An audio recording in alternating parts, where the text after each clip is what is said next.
New Zealand has done something that other countries only dream of, going to England or Australia and winning a test series there. New Zealand was down 1-0, they lost the first test match.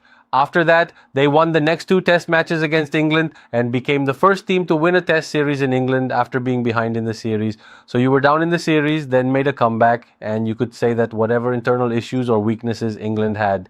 But New Zealand played outstanding cricket there, putting on a brilliant display. In the third test match that just took place, New Zealand secured victory by 160 runs.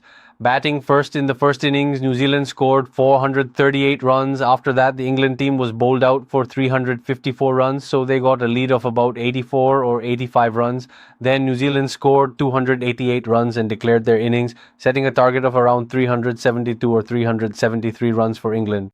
And the entire England team was bowled out for just 212 runs, and thus they lost the series. Look, the thing is, as you rightly said, there were internal issues within the England team. First, there was a big problem with their captain. He was found outside a pub.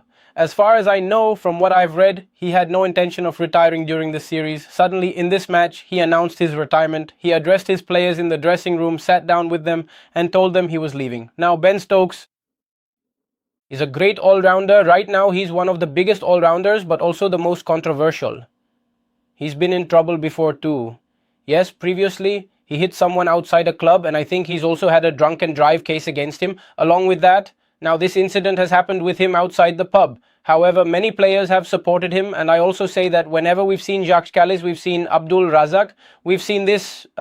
Today he is the top all-rounder. We've seen an all-rounder like Flintoff, and in this era, we've seen Ben Stokes, but we haven't seen a bigger all-rounder than him. Hardik Pandya could be the best all-rounder, but he's somewhere else, and he doesn't play Test. He doesn't play. Yes, that's right.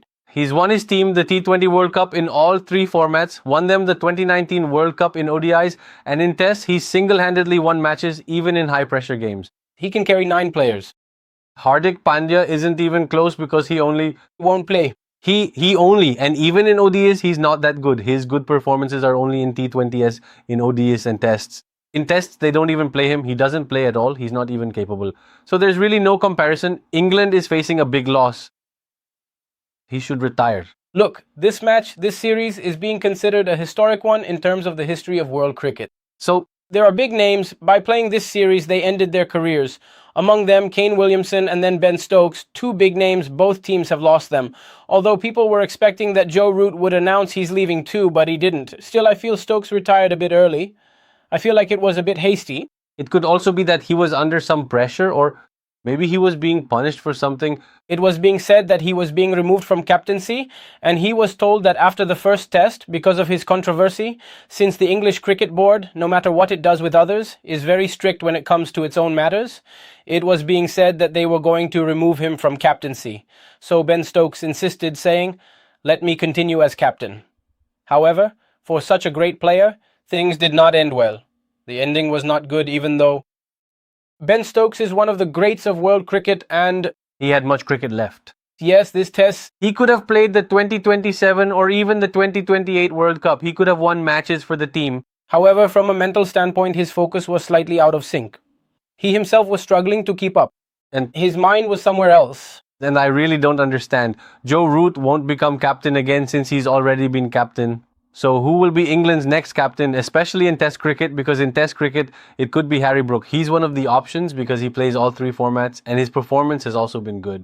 He's also the T20 captain, so it's quite possible that Harry will perform well in Test cricket too. I don't know if he'll understand Buttler in that way, but Buttler... he shouldn't play Tests. No, and even if he does come back, he won't be utilized in that way. He's in the final days of his career, and his performance isn't at that level anymore either. So the only real option you have left is Harry Brook, who is a better option. In this series, there have been some really good moments, like with Jofra Archer, with Glenn Phillips. Jofra Archer is a different player in the IPL, but in Test cricket, see, I rate English players highly because you can see that they truly understand Test cricket. It's beautiful. But even then, he missed the first Test match because he was playing in the IPL. And after playing in the IPL, he went to the West Indies. He didn't go to England. Yes, there was a lot of talk about that.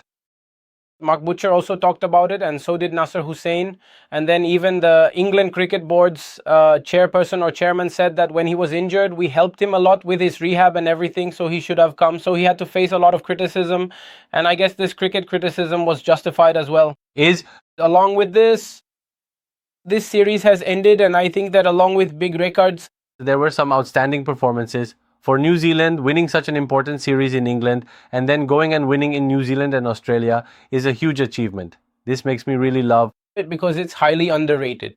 team, But still, it's highly underrated. team. No matter how much You look at it from any angle, whether you watch any ICC tournament or the World Test Championship, no one really rates them that highly. But somehow they always end up playing in the semi-finals or even the finals. Even in this 2020 World Cup, look at how well they performed. right? They don't have any big names. They hadn't played before. Whom did India defeat in the final?